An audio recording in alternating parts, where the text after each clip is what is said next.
tema del mensaje de hoy.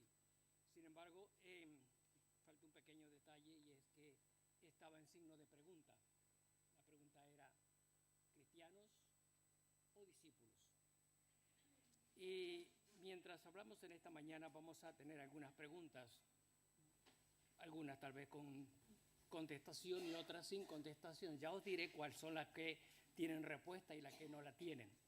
De todas maneras, vamos a encarar este tema con la ayuda del Señor, teniendo en cuenta de que la palabra de Dios tiene mucho para enseñarnos a través de lo que Él ha revelado para cada uno de nosotros. Primera pregunta, de todos los que estamos aquí, ¿quiénes sois o quiénes os podéis decir que sois cristianos? Muy bien, muy bien. Si nosotros fuéramos a definir en pocas palabras lo que es un cristiano, diríamos, pues todos aquellos que hemos puesto nuestra fe en el Señor Jesucristo como nuestro Señor y Salvador. Cristianos son aquellos que están siendo perseguidos. Ya Sara mencionó algo, dije, uy, que no me vaya a chafar la introducción. De todas maneras, todos aquellos que están siendo perseguidos y muertos por la causa de Cristo en todos lugares. Hay una estadística que es alarmante y dice que cada 5 minutos, un cristiano muere en alguna parte del mundo.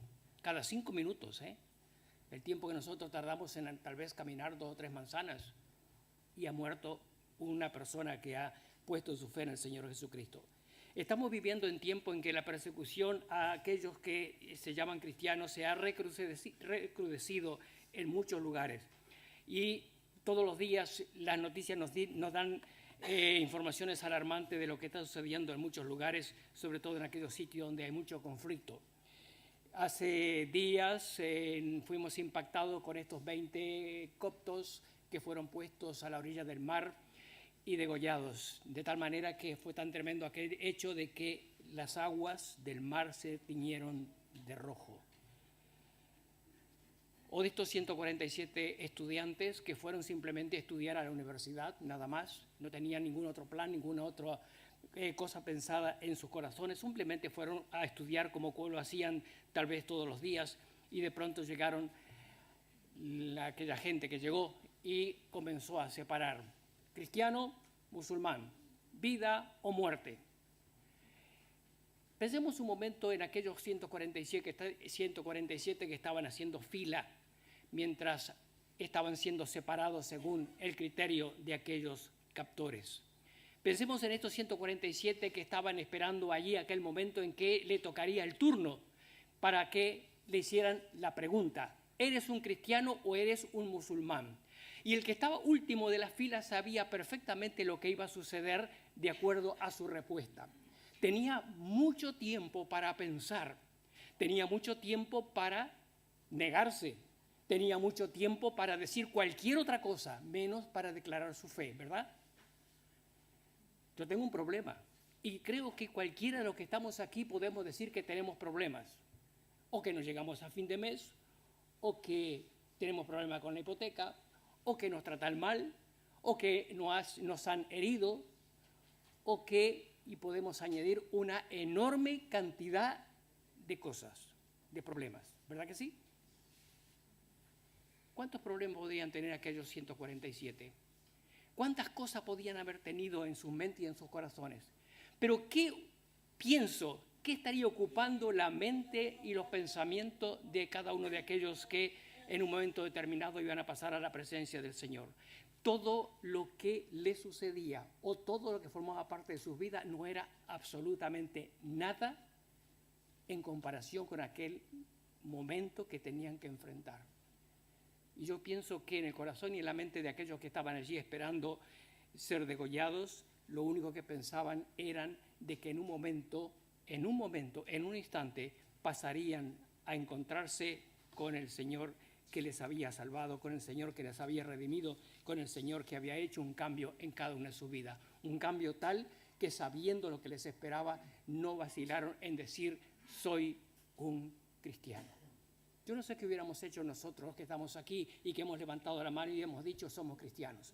Yo no sé qué haríamos si estuviéramos exactamente en las mismas circunstancias, haciendo una fila y esperando a que en un momento determinado tal vez el número 50, tal vez el número 100, tal vez el número 200, pero que cuando nos llegara el número 1 nos iban a preguntar, ¿eres un cristiano o eres un musulmán? O que sea, sabiendo de que de nuestra respuesta depende vida o muerte. Cristiano. Esta palabra aparece solamente 3 veces en el Nuevo Testamento. La primera de ellas la encontramos en el libro de los Hechos, en el capítulo 11, versículo 26, y dice, y a los discípulos se les llamó cristianos por primera vez en Antioquía. Esta es la primera vez que encontramos esta palabra en el Nuevo Testamento. La segunda vez que encontramos esta palabra es cuando el apóstol Pablo tiene que dar testimonio de su fe delante del rey Agripa. Recordamos que Pablo había sido encarcelado, había sido conducido a Cesarea, estaba esperando, estaba pendiente de qué era lo que iban a hacer con él, no sabían exactamente qué iban a hacer con él. De todas maneras, como él había apelado al César, no había más remedio que enviarlo a Roma. Pero mientras tanto, mientras estaba en la cárcel, en aquel sitio costero, estaba siendo objeto un poquito de la curiosidad de aquellos reyes y gobernantes que se acercaban.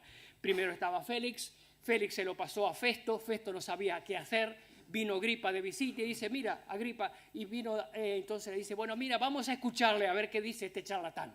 Y entonces Pablo, en cualquiera de aquellas oportunidades, daba testimonio de lo que había sido su experiencia con el Señor.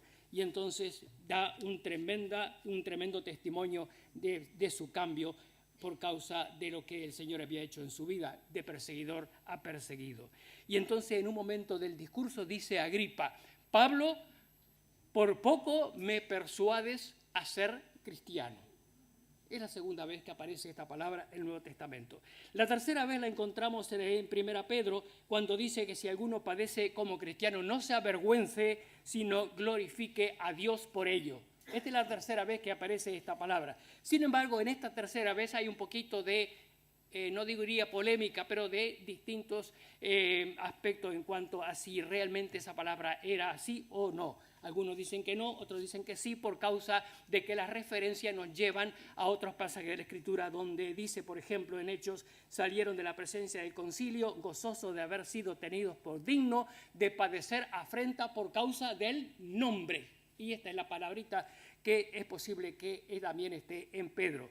Por ejemplo, Santiago 2:7 dice, no blasfeman ellos el buen nombre que fue invocado sobre vosotros. O sea que hay un poquito de contradicción en cuanto a si es una o si es otra. No vamos a entrar en polémica de eso, dejémoslo ahí. Solamente lo que quería mencionar es que solamente está 3 veces en el Nuevo Testamento. Pero lo interesante es esto, que las 2 primeras veces que aparece la palabra cristiano fueron dichas por incrédulos, no por creyentes. O sea, la primera mención dice, fueron ellos, los creyentes, fueron catalogados o mencionados o se les dio el apelativo de cristiano. Y en la segunda vez, como dije, fue Agripa, un rey incrédulo que ni siquiera estuvo dispuesto a doblar su corazón delante de Dios a pesar del testimonio del apóstol Pablo.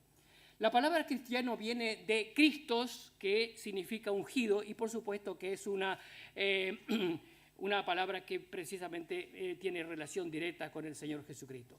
Ahora, el nombre de cristianos ha sido compartido a través de los siglos y no siempre de acuerdo los unos con los otros. Hay una tremenda diversidad en cuanto a aquellos que llevan este sobrenombre. O dicho de otra manera, con el nombre de cristianos conocemos nosotros a grupos tan distintos como los católicos, los arrianos que niegan la deidad de Cristo, los nestorianos, los coptos, los jacobitas, los ortodoxos, los cátaros, los albigenses, los anglicanos, los protestantes, los mormones, y no sé si habéis visto cuando andéis por la calle, hasta los testigos de Jehová. Dice el cartel, Salón del Reino de los Testigos Cristianos de Jehová, hasta ellos. La Iglesia en el principio adoptó a continuación el apelativo de católica, y católica a veces nos confundimos un poquito, pero católica significa universal, y eso en el principio de todo lo que estaba hablando era la universalidad de la Iglesia. Luego, en el paso del tiempo, cuando llegó la época de la Reforma con Calvino, Lutero, Zwinglio y otros, se hizo una clara división. La Iglesia adoptó otra palabrita romana y entonces se transformó en Iglesia Católica, Apostólica y Romana. Y por otro lado, entonces, los protestantes. Más tarde, evangélicos, para diferenciarnos de la Iglesia protestante, que en muchos casos está muerta. En muchos países nórdicos o los países del norte de Europa, de tradición protestante, cuando se habla de la religión del Estado, dicen protestante. Y si nosotros pensamos en lo que era el concepto protestante en los días de Lutero a lo que es el concepto protestante del día de hoy, es el día y la noche. Y ahora tenemos otra pregunta importante, sin contestación por ahora. ¿Es importante que nos llamemos cristianos? ¿Qué implicaciones tiene esta palabra? Podemos ser buenos cristianos los domingos, ¿verdad que sí? Pero uno más en la multitud durante la semana. También es cierto. La palabra cristiano tiene implicaciones muy importantes. Un cristiano es, como lo define la palabra, un seguidor de Cristo. Cristiano, seguidor de Cristo. O sea, que considera el ejemplo que nos dejó el Señor para imitarlo. Un niño un día iba saltando en la playa, en la arena de la playa, pero saltaba de una forma un poco irregular. Y entonces un curioso se acercó y le dice, oye, ¿qué estás haciendo? Y dijo, voy saltando en las huellas que ha dejado mi padre, que va allí un poco más adelante. Porque para esto fuiste llamado, porque Cristo también padeció por nosotros, dejándonos ejemplo. ¿Para qué? Sigáis sus pisadas. Y Pedro dice de esta manera cuáles son las pisadas, algunas de las pisadas que dejó el Señor. El cual, primero, no hizo pecado. Segundo, ni se halló engaño en su boca, ni se halló pecado en su boca. Tercero, que cuando le maldecían no respondía con maldición. Cuarto, cuando padecía no amenazaba, sino encomendaba la causa al que juzga justamente. 4 pisadas, dice Pedro, que son dignas de ser consideradas, de ser tenidas en cuenta, si nosotros decimos que somos seguidores de Cristo. Seguir las pisadas del Señor encierra una tremenda responsabilidad, la de seguir el ejemplo que nos ha dejado el Señor en humildad, en paciencia, en amor, en tolerancia, en perdón, en entrega, en servicio. Y mucho más, todo lo que vosotros queráis. Vamos a leer unos versículos en 1 Pedro, capítulo 1, y versículo 14 en adelante. Como hijos obedientes, no os conforméis a los deseos que antes teníais estando en vuestra ignorancia, sino como aquel que os llamó es santo, sed también vosotros santos en toda vuestra manera de vivir, porque Cristo está santo, porque yo soy santo. Y si invocáis por Padre a aquel que sin acepción de personas juzga según la obra de cada uno, conducíos, caminad, seguid, andad, siguiendo al Señor, en temor todo el tiempo de vuestra peregrinación, sabiendo que fuiste rescatados de vuestra mala manera de vivir, no con cosas corruptibles como oro o plata, sino con la sangre preciosa de Cristo, como de un cordero sin mancha y sin contaminación, ya destinado desde antes de la fundación del mundo. Podéis seguir leyendo luego el pasaje, pero hay un hermoso ejemplo precisamente de lo que significa seguir las pisadas del Señor. Seguir sus pisadas es andar en sus mandamientos. Si me amáis, seguid mis mandamientos. Seguir sus pisadas es andar en santidad, es decir, en una vida santa. Y lo dice en estos versículos que hemos leído. Seguir sus pisadas es andar con dignidad como es digno de Dios, agradándole en todo, creciendo en el conocimiento de nuestro Dios y bendito Salvador Jesucristo. Andar en sus pisadas es de la manera que habéis creído en Cristo, dice Colosenses, andad en Él. Seguir sus pisadas, y también lo dice Colosenses, es andar sabiamente. Seguir sus pisadas es, como lo dice la palabra, o como lo dice Pablo en un ruego a los Efesios, os ruego que andéis como es digno de vuestro llamamiento. Seguir sus pisadas es ser imitadores de Dios y andar en amor. Seguir sus pisadas puede que nos lleve a circunstancias difíciles, a problemas, a incomprensión, a dificultades, a sufrimiento, a situaciones que quizás no deseamos ni queremos ni nada semejante. Debemos recordar una cosa muy importante, que no hemos sido llamados a una vida fácil. No, el cristianismo no es una vida fácil. Ya lo hemos dicho acerca de estos que están muriendo por la causa de Cristo. Nosotros tenemos esa libertad hermosa de la cual disfrutamos, pero el cristianismo verdadero no es llamado a una vida fácil. Y Dios, el Señor, espera que nosotros estemos dispuestos a seguir en pos de Él, no importa la circunstancia.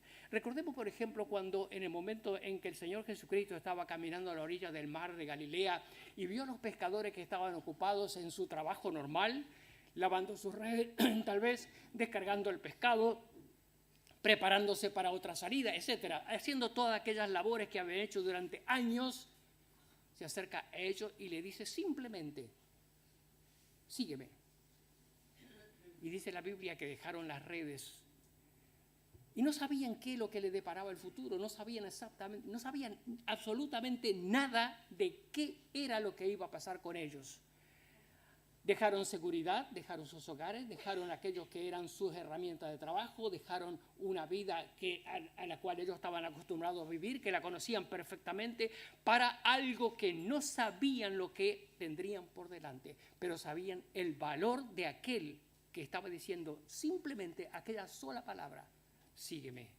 De igual manera fue la experiencia de Leví, Mateo, que sentado al banco de los tributos públicos, dice la Biblia, sentado allí en la oficina de Hacienda, cuando pasó el Señor le dijo simplemente, y eso es lo que ha sido llamado el mensaje de una sola palabra, le dijo, sígueme.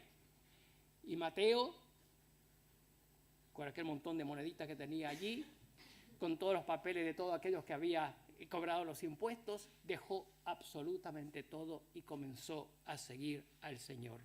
Sígueme. Sígueme es el mensaje que sigue resonando a través de todos los tiempos. Sígueme es lo que dice el Señor, y nos dice el Señor a cada uno de nosotros. Sígueme, porque eso es el cristiano, el que sigue al Señor. Ahora hay dos peligros. De que vayamos demasiado deprisa y en lugar de ir siguiendo, vayamos delante. ¿Verdad que sí? Porque a veces vamos demasiado deprisa y entonces nosotros somos los que tomamos las decisiones, los que decidimos seguir, los que hacemos las cosas que nos parece que debemos hacer y vamos delante del Señor y miramos hacia atrás y decimos, Señor, ¿está bien lo que hago? Señor, ¿está bien lo que estoy haciendo, lo que estoy decidiendo, lo que...? Y el Señor va detrás. Ese es uno de los peligros. El otro peligro es seguir a quien no debemos seguir. Y también es otro peligro porque muchas veces cometemos el error de seguir a quien no debemos seguir. Seguimos a líderes, seguimos a personas, seguimos a quien nos atrae de una u otra manera. Hay algo que interesante que lo dice la Biblia. Juan, ni Pablo, ni Pedro, ninguno de los tres grandes líderes de la iglesia cristiana de los primeros tiempos, ninguno de ellos dijo, seguidme. ¿Verdad que no? Yo no encuentro en ninguna parte de la Biblia que digan, sígueme. No, solamente el Señor lo dijo, porque solamente al Señor se debe seguir. Pablo dijo, sed imitadores de mí como yo del Señor, pero eso no implica seguirle, sino vivir la clase de vida que Pablo estaba viviendo y estaba diciendo en otras palabras, si yo puedo hacerlo, vosotros también podéis hacerlo. Esa es la idea.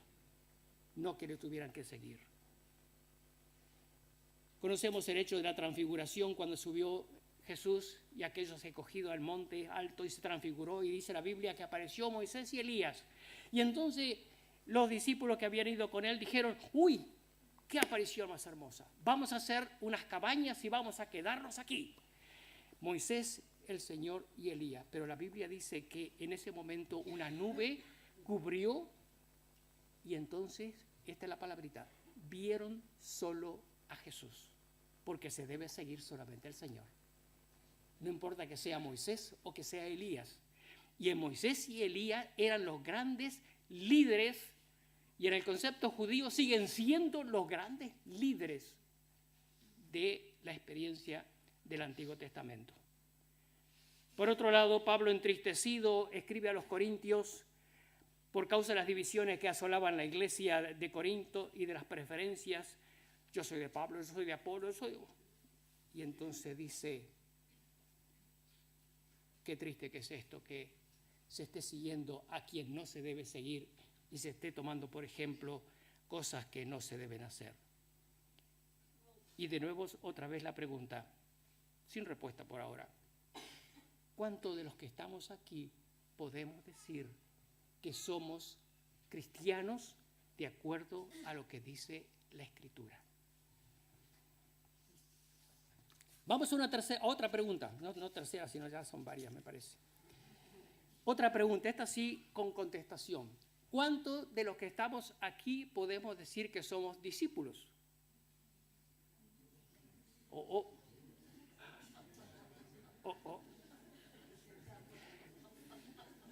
Me parece que tenéis miedo a las respuestas, ¿eh?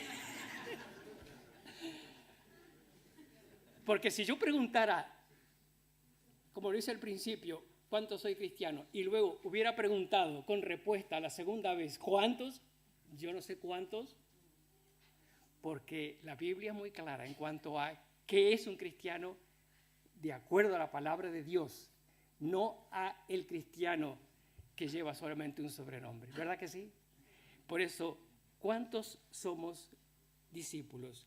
¿Qué es un discípulo? Vamos a definir primero la palabrita. Bueno, nosotros creo que sabemos lo que es un discípulo, pero de todas maneras lo tengo aquí en forma más definida.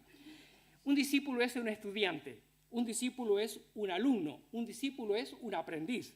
Un discípulo es aquel que recibe enseñanza, aquel que es entrenado por un maestro. Es aquel que escucha, que es instruido.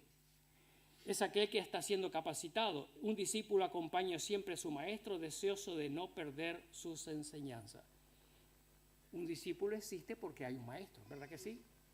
Es interesante esto. Si bien es cierto que nosotros encontramos solamente 3 veces la palabra cristiano en el Nuevo Testamento, ¿sabéis cuántas veces está la palabra discípulo en el Nuevo Testamento? 266 veces, según la concordancia de Strong. 235 solamente en los Evangelios. Y el resto en el resto del Nuevo Testamento. La primera vez que aparece esta palabra es cuando Jesús comenzó a enseñar las bienaventuranzas. La Biblia dice en Mateo capítulo 5, versículos 1 y 2. Jesús subió al monte y sentándose vinieron a él sus discípulos y abriendo su boca les enseñaba. 2 palabras claves. Vinieron sus discípulos, aquí estaba el maestro y comenzó a enseñar. Es interesante que las últimas palabras del Señor Jesucristo, luego de la resurrección y cuando ya estaba por ascender a los cielos, en Mateo capítulo 28 y lo que se llama la Gran Comisión, hemos puesto este nombrecito, la Gran Comisión, dice de esta manera. ¿Qué es lo que dice? Y hacer discípulos. Y de hacer discípulos, ¿verdad que sí? Eso es lo que dice. Y de ser discípulos. Pero lo interesante es esto, es que la Biblia del oso, y sabe cuál es la Biblia del oso, ¿verdad? La primera, la que no es ni Reina Valera, sino que es solamente Reina, ¿verdad que sí? La primera. Todavía Valera no la había revisado, pero de todas maneras, la primera dice de este versículo, id y enseñar. Id y enseñar, no dice id y hacer discípulos. Ahora, hay otra cosa, no dice id y hacer cristianos, dice id y hacer discípulos. ¿Por qué? Porque la palabra clave, la más importante es enseñar. Y esta palabra está 120 veces en el Nuevo Testamento. Ahora, ¿enseñar qué? ¿Qué es lo que tenemos que enseñar? Enseñándoles que guarden todas las cosas que yo os he mandado. El apóstol Pablo, que tenía mucho interés en que Timoteo fuera un buen pastor, le enseñó precisamente todo lo que eran los lineamientos y todo lo que era la forma como debía comportarse en la iglesia de Dios, que es la casa de Dios, se lo dice bien claro, para saber cómo debía actuar. Y Pablo, entre las cosas que le dice a Timoteo una y otra vez es enseña. Timoteo, enseña. Timoteo, ocúpate de la enseñanza. Timoteo, comparte todo lo que has recibido. Timoteo, enseña, enseña, enseña, enseña. Tu gran labor, tu gran responsabilidad es enseñar. La Biblia nos habla acerca de los dones que fueron dados a la iglesia, y la Biblia dice de forma bien clara cuando habla acerca de los dones en los Efesios, en el libro de Efesios, y dice que fueron dados a la iglesia para perfeccionar, para edificar, para dar conocimiento, para enseñar, para crecimiento, para que podamos estar firmes frente al engaño. O sea que ese es el aspecto más importante. El libro de Oseas nos dice un versículo que es tremendo, en lo que dice, sobre todo por la forma como lo dice y con una tremenda aplicación para nosotros en este tiempo y a través de todos los tiempos. Oseas 4:6 dice, mi pueblo, dice Dios, mi pueblo, dice Dios, fue destruido porque le faltó, ¿verdad que sí? Mi pueblo fue destruido porque le faltó conocimiento. Ahora, ¿cómo podemos nosotros enseñar si no hemos sido enseñados? Si un ciego guía a otro ciego, ambos caerán al pozo. Si un ciego que no tiene conocimiento guía a otro que no tiene conocimiento, ambos caerán al pozo. El Señor no ha llamado a sabios, ni a doctores, ni a nobles, ni a poderosos, sino a quienes desean ser enseñados por el Maestro. Porque una vez que seamos capacitados, enseñados, debemos enseñar a otros. Lo triste es que, a igual que a los corintios, muchas veces Dios tiene que decirnos exactamente lo mismo que le dijo a ellos. No pude hablaros como a espirituales, sino como a niños en Cristo. Porque a pesar del tiempo, seguí bebiendo leche. Hebreo capítulo 5, versículos 11 y 12 dice, acerca de esto tengo mucho que decir y difícil de explicar, por cuanto habéis sido hechos tardos para oír. Versículo 12 dice, debiendo ser ya maestros después de tanto tiempo, tenéis necesidad de que se os vuelva a enseñar cuáles son los primeros rudimentos de la palabra de Dios. ¿Cuánto necesitamos todos nosotros, yo y todos nosotros, sentarnos a los pies del Maestro, escuchar sus enseñanzas, sobre todo guardar, atesorar, aplicar en nuestras vidas, vivir la palabra de Dios? Porque este es el amor de Dios, dice la Biblia, que guardemos sus mandamientos. ¿Cuáles son las características del discípulo? Dice Lucas, podemos leerlo tal vez, en Lucas capítulo 9 y versículo 23.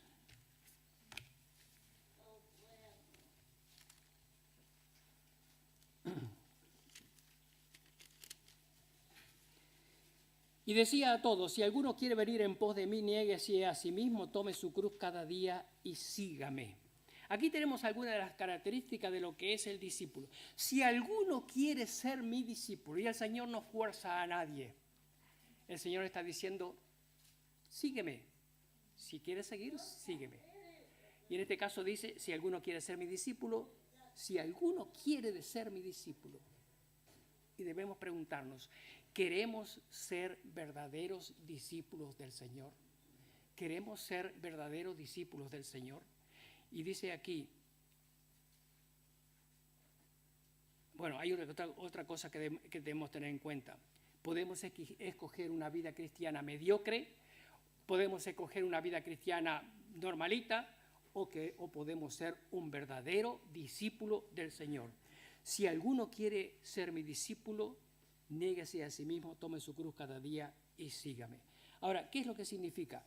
Hay un aspecto importante que es la negación de nosotros mismos. Niéguese significa negarse a sí mismo, es sumisión completa al señorío de Cristo, es someter nuestros derechos a la autoridad del Señor. Tome su cruz. Muchas veces decimos que llevamos una cruz. Es una manera, una expresión, una manera de decirlo. Tenemos un gran problema, llevamos una cruz. Tenemos un enfermo en casa, llevamos una cruz. Nosotros mismos estamos enfermos, llevamos una cruz. O tenemos lo que sea, llevamos una cruz. Eso no es una cruz. Eso es un problema. Es una dificultad que tenemos que enfrentar. Eso no es una cruz, por favor. O a lo mejor llevamos una cruz colgada. Uy, llevo una cruz. No, eso tampoco es. Llevar una cruz es escoger un modo de vida que implica identificación con el Señor. Eso es llevar la cruz. No con el mundo, sino con el Señor. Es una identificación tal que implique desprecio, persecución, vergüenza. La ilustración más grande la tenemos en la Biblia. Un hombre trabajó durante todo el día en el campo, había trabajado durante todo el día en el campo, cansado, sudoroso, necesitando una buena ducha. Volvía del campo tal vez sucio, lleno de barro, lo que sea, y vio una multitud de personas que estaban allí en la calle. Algunos gritaban, otros no, y dice, pero a ver qué sucede. Somos curiosos, ¿verdad? Por naturaleza.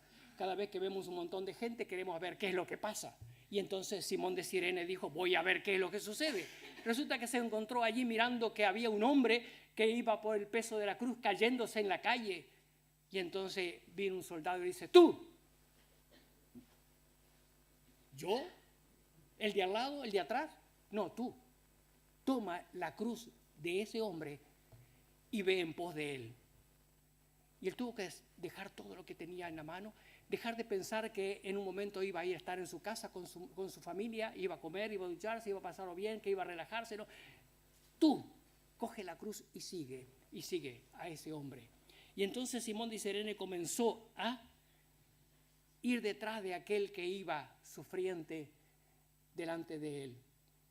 Y todos aquellos que estaban contemplando aquel espectáculo veían no solamente al Jesús que había sido castigado, que estaba chorreando sangre, que iba hacia el lugar de la calavera, sino a aquel otro hombre. Y decía, uy, mira quién va detrás, Simón de Cirene.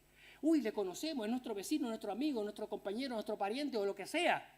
Y va siguiendo a aquel hombre. Se había identificado sin quererlo con aquel que iba delante. Y también era objeto de la vergüenza, del desprecio, de la burla de todos aquellos que estaban en aquel lugar. Y eso es lo que el Señor nos pide, como verdaderos discípulos.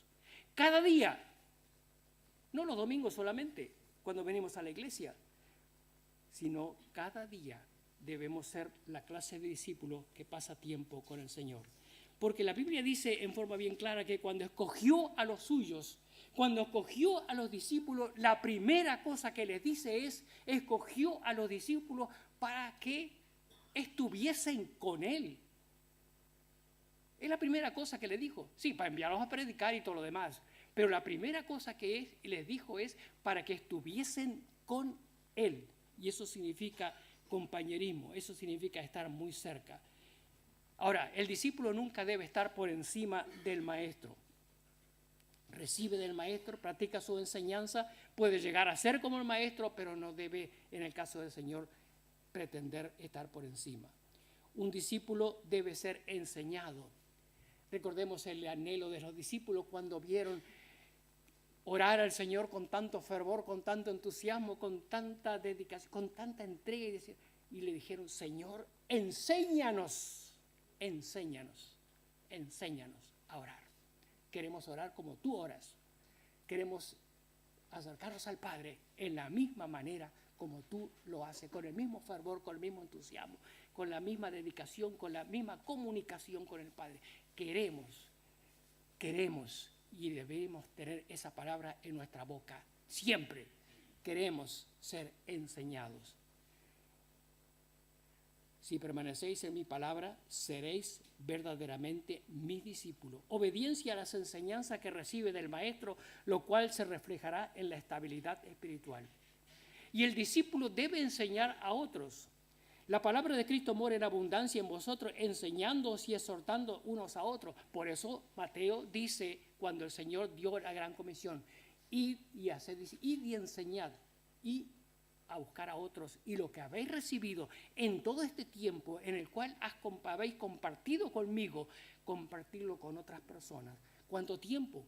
1 año, 2 años, 3 años, 5 años, 10 años, depende de cada uno de nosotros. ¿Cuánto tiempo hemos estado siendo discipulados por el Señor? ¿Cuánto tiempo? Eso que has recibido, si lo has recibido, compártelo con otro de la misma manera. Un discípulo debe ser fiel a su maestro, aun si el Señor tiene que hablarnos palabras fuertes. Recordamos lo que pasó cuando en un momento determinado el Señor estaba hablando, dando su enseñanza, y dijeron algunos de los discípulos, uy, esto es muy fuerte, no lo podemos oír, nos vamos. Y el Señor les pregunta a los otros, ¿vosotros también queréis iros? Y ellos dijeron, ¿a dónde vamos a ir? Solamente tu enseñanza es lo que ha llegado a nuestro corazón y nos ha impactado. Solamente lo que viene de ti. Y eso es valor para reconocer lo que es verdadero, lo que es genuino, lo que es real. La respuesta de esa pregunta nos evidencia precisamente lo que es importante. ¿Qué somos? ¿Cristianos? No está mal que lo seamos, que nos llamemos cristianos, si estamos dentro de las implicaciones de lo que es esta palabra, si estamos dentro de lo que la Biblia define como un verdadero seguidor de Cristo. ¿Qué somos? ¿Somos discípulos? Y es importante que podamos decir que sí, porque esto implica que estamos siguiendo al Señor. El salmista decía de esta manera, enséñame tus estatutos. Hazme entender el camino de tus mandamientos, porque de tus mandamientos he adquirido inteligencia, sabiduría, entendimiento. Lámpara es a mis pies tu palabra y lumbrera en mi camino. Enséñame tus estatutos, dame entendimiento, ordena mis pasos a través de tu palabra. Salmo 119, podéis leerlo porque allí exalta lo que es la palabra de Dios. Y la iglesia de estos últimos tiempos necesita más que nunca cristianos, seguidores, realmente seguidores de Cristo. Discípulos que estén dispuestos a enseñar a otros de acuerdo a lo que han recibido. Una o dos o tres, tal vez tres preguntas más para terminar. Sin contestación, ¿Soy un cristiano genuino que está preparado para enfrentar la prueba más dura que el Señor pueda traer a mi vida? ¿Soy esa clase de cristiano? ¿Soy un verdadero discípulo con un corazón sensible a las enseñanzas del Maestro para que Él pueda usarme para enseñar a otros? ¿O simplemente estoy practicando la religión evangélica sin que haya un verdadero compromiso con el Señor? Y termino con una historia, una leyenda persa. En los días del imperio persa, un rey, uno de los tantos reyes, quería escoger una o dos personas en las cuales él pudiera confiar plenamente y que a su vez esa persona estuviera dispuesta a obedecerle de acuerdo a lo que el rey le pidiera. Proclamó un edicto, se presentaron una cantidad de personas, pero al final de cuentas quedaron solamente dos, nada más que dos. Entonces llevó a los dos candidatos a un lugar donde había un pozo lleno de agua. ¿Conocéis la leyenda? No. Bueno, pues todo puedo seguir. Le entregó a cada uno un cántaro, un cubo y una cesta de mimbre. Y les dijo, debéis vaciar este pozo usando el cántaro y echar el agua que sacáis del pozo en la cesta de mimbre. Volveré al final del día y veré cómo ha terminado el trabajo y cómo puedo recompensaros. Así que comenzaron. A los pocos minutos, casi enseguida, uno de ellos dice, pero lo que estamos haciendo es absurdo, es ridículo. Y si alguien nos ve, dirá, estos no saben ni lo que están haciendo. ¿Cómo vamos a sacar agua y echarla en una cesta de mimbre que ni bien la echamos, se derrama? Estamos haciendo el papel del tonto. Y el otro le dijo, bueno, eso fue lo que nos dijo el rey que debíamos hacer. Así que siguió sacando agua y echándola en la cesta. Pero a los pocos minutos el otro dice, no puedo más. Esto no va conmigo, esto lo veo absurdo, lo veo incomprensible, no tiene razón de ser, así que yo me voy. Dejó su cántaro y se fue. El otro siguió sacando agua. Sacaba el agua y le echaba en la cesta. No había terminado de echarla cuando ya no había nada en la cesta, por supuesto, ¿no? Pero siguió sacando el agua y siguió sacando una y otra vez, hasta que al final del día el pozo estaba vacío.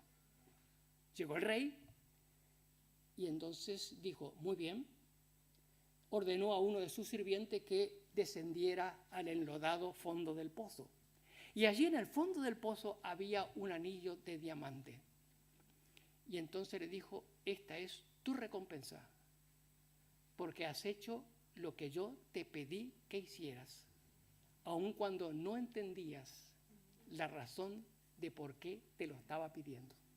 Solamente yo deseaba una persona que pudiera confiar en ella de que iba a hacer lo que yo le pedía que hiciera, aun cuando no entendiera lo que le estaba pidiendo. ¿Recuerdan lo que pasó en la última cena? El Señor estaba allí con los suyos, de pronto se levantó y se ciñó una toalla y comenzó a lavar los pies a los discípulos. ¿Y qué fue lo que sucedió inmediatamente después? Pedro dijo, Señor, ¿cómo es posible? ¿Tú nos lavas los pies? No puede ser, no puede ser, no lo acepto, no. Y Jesús le dijo, Pedro, lo que yo estoy haciendo ahora contigo, tú no lo entiendes, pero lo entenderás un día. Tal vez mañana, tal vez pasado, el mes que viene, el año que viene. Un día lo entenderás. Así que permíteme que yo haga aquello que deseo hacer en este momento. Y quiero terminar leyendo con vosotros, y vamos a leerlo todos, en 2 versículos. Y vamos a ponernos de pie todos para leer estos versículos del pasaje que ha sido leído en esta mañana. En Juan capítulo 15, y vamos a leer solamente 2 versículos. Juan 15, versículos 8 y 9. Y si lo leemos todos juntos, será muy bueno. En esto es glorificado mi Padre, en que llevéis mucho fruto y seáis así mis discípulos. Como el Padre me ha amado, así también yo os he amado. Permaneced en mi amor. Señor os bendiga. Ahí toman asiento.